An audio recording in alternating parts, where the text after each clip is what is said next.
Hello friends, स्वागत है आपका मेरे YouTube channel Book to Bull में। दोस्तों, इस यूट्यूब चैनल में स्टॉक मार्केट, फॉरेक्स मार्केट और क्रिप्टो मार्केट से रिलेटेड जितनी बड़ी बुक्स हैं उनका हिंदी में आपको समरी आपके लैंग्वेज में बताया जाता है, ताकि आप और अच्छे से उस पूरे बुक्स में लिखे इंपॉर्टेंस बातों को समझ पाओ। दोस्तों, आज हम एक ऐसी बुक की बात कर रहे हैं जिसको इन्वेस्टिंग का बाइबल कहते हैं। अगर आप इन्वेस्टमेंट करना चाहते हैं या सीखना चाहते हैं तो आपको ये बुक ज़रूर पढ़नी चाहिए। तो दोस्तों, उस बुक का नाम है the intelligent investor. The intelligent investor एक ऐसी बुक है दोस्तों जो आपको इन्वेस्टिंग करने का तरीका और आपकी सोच को बताती है। तो दोस्तों, देरी नहीं करते हैं और इस वीडियो को शुरू करते हैं। तो इस बुक का जो सबसे पहला पॉइंट है दोस्तों, वो है निवेशक वर्सेस सट्टेबाज। तो दोस्तों, निवेशक इन्वेस्टर क्या करता है?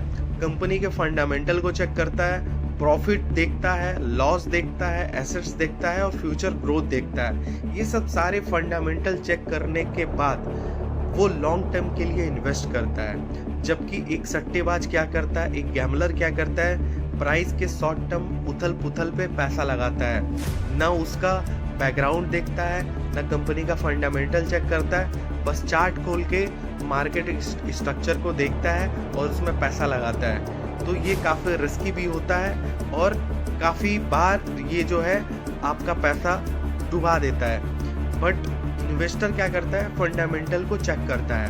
तो पहला पॉइंट आपका क्लियर हो गया। दूसरा पॉइंट दोस्तों इस बुक का है मार्जिन ऑफ सेफ्टी का रूल। दूसरा मार्जिन ऑफ सेफ्टी का रूल क्या कहता है दोस्तों? शेयर खरीदते वक्त हमेशा एक सेफ्टी गैप रखो। मतलब अगर शेयर का असली कीमत अगर 100 रुपये है तो कभी भी अगर आपको खरीदना हो तो आप उस शेयर को 70 से 80 रुपये में खरीदो, ताकि इन फ्यूचर अगर आपका मार्केट क्रैश होता है या फिर कुछ ऐसे कैलकुलेशन मिस्टेक होते हैं जिससे शेयर का प्राइस गिरता है तो आपको आपका कैपिटल जो है वो सेफ रहेगा। ठीक है, तो ये मार्जिन ऑफ सेफ्टी हमें ये सिखाता है कि कभी भी किसी भी चीज़ की एग्जैक्ट वैल्यू पे मत खरीदो, हमेशा एक वैल्यू का वेट करो। अगर वो मार्केट उस वैल्यू पे आता है देन आप उसको बाय करो। तीसरा दोस्तों इसका पॉइंट है वो मिस्टर मार्केट का एग्जाम्पल। इमेजिन करो तुम्हारा एक पार्टनर है मिस्टर मार्केट, जो हर दिन तुम्हें तुम्हारे शेयर बेचने या खरीदने का ऑफर देता है। यानी कि तुम्हारा दिमाग में ही एक ऐसा आदमी है जो हर दिन तुम्हें कहता है कि ये शेयर को खरीद दो, ये शेयर को बेच लो, ये शेयर को होल्ड करो। ये तुम्हारे दिमागों में घूमता रहता है, हर एक दिन घूमता रहता है कि आज इसको निकाल लेते हैं, बहुत अच्छी वैल्यू मिली है, अरे इसको खरीद लेते हैं, इसकी वैल्यू काफ़ी कम आई है। तो इस मिस्टर मार्केट, इसको एज्यूम करो कि ये मिस्टर मार्केट है। कभी वो ओवरले एक्साइटेड होके हाई प्राइस बोलता है कि हाई प्राइस है बेच दो, कभी वो डर के मारे बहुत लो प्राइस पे आपका शेयर बिकवा देता है। तो हमें क्या करना है? मिस्टर मार्केट जो हमारा दिमाग में बैठा है उससे उसके मूड स्विंग का फ़ायदा उठाना है, उसके साथ हर दिन डील नहीं करना है, उसके बातों को इग्नोर करना है और पेशेंस के साथ आप इन्वेस्टिंग में लगे रहना है। चौथा जो पॉइंट है दोस्तों वो इन्वेस्टर के 2 टाइप्स। इन्वेस्टर 2 तरीके से होते हैं दोस्तों। पहला इन्वेस्टर होता है डिफेंसिव इन्वेस्टर और दूसरा होता है इंटरप्राइजिंग इन्वेस्टर। डिफेंसिव इन्वेस्टर क्या होता है दोस्तों? ये होता है safe, slow, long term growth चाहने वाले, ये होते हैं डिफेंसिव इन्वेस्टर। और ये किस में इन्वेस्ट करते हैं?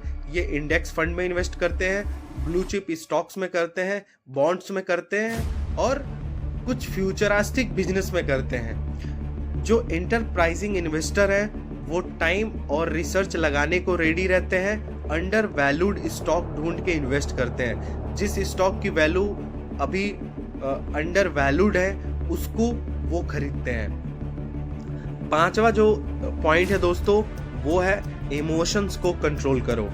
मार्केट में पैसा बनाने का 80% काम साइकोलॉजी का है। ग्रीड और फियर से बचे बिना आप लॉन्ग टर्म सेफ रिटर्न नहीं कमा सकते। तो सबसे पहले आपको क्या करना है दोस्तों? पेशेंस रखना है। कभी भी आप अगर पैसा इन्वेस्ट करते हो तो आप हर दिन उससे रिटर्न उम्मीद नहीं कर सकते।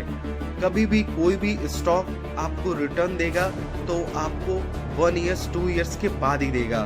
तो सबसे पांचवा पॉइंट का सबसे इम्पोर्टेंट रोल ये है कि इमोशंस को कंट्रोल करो। छठा पॉइंट, डाइवर्सिफिकेशन। अपना पैसा अलग अलग सेक्टर और कंपनीज में डालो। कभी भी अपना पूरा पैसा किसी एक sector like health sector, petrol sector, IT sector, bank sector, किसी भी पर्टिकुलर एक सेक्टर में अपना पूरा पैसा मत लगाओ। हमेशा डाइवर्सिफिकेशन करके अपने पैसा को अलग अलग सेक्टर में लगाओ। यानी कि 25% पैसा आईटी में लगाओ, 25% पैसा बैंक में लगाओ, 25% पैसा ग्रीन एनर्जी में लगाओ और 25% पैसा ऐसे चीज में लगाओ जिसका फ्यूचर में ग्रोथ हो।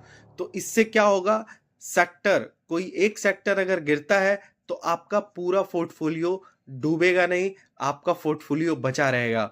ठीक है, जैसे बैंकिंग सेक्टर में क्रैश हो गया तो आपका पूरा पैसा नहीं डूबेगा, आपका जो हेल्थ सेक्टर, जो आईटी सेक्टर में आपने पैसा लगाया है वो पैसा आपको बचा लेगा। ठीक है, इस तरीके से अगर आईटी सेक्टर में क्रैश होता है तो आपका बैंक सेक्टर और हेल्थ सेक्टर में पैसा जो आपने लगाया है ग्रीन सेक्टर में, तो वो पैसा आपका बचा लेगा। तो ये है डाइवर्सिफिकेशन जो कि इम्पोर्टेंट रोल अदा करता है। सातवां जो आखिरी सबसे इम्पोर्टेंट लाइन है वो लॉन्ग टर्म माइंडसेट। दोस्तों, जल्दी पैसा बनाने की सोच में हर रिस्क बढ़ जाता है।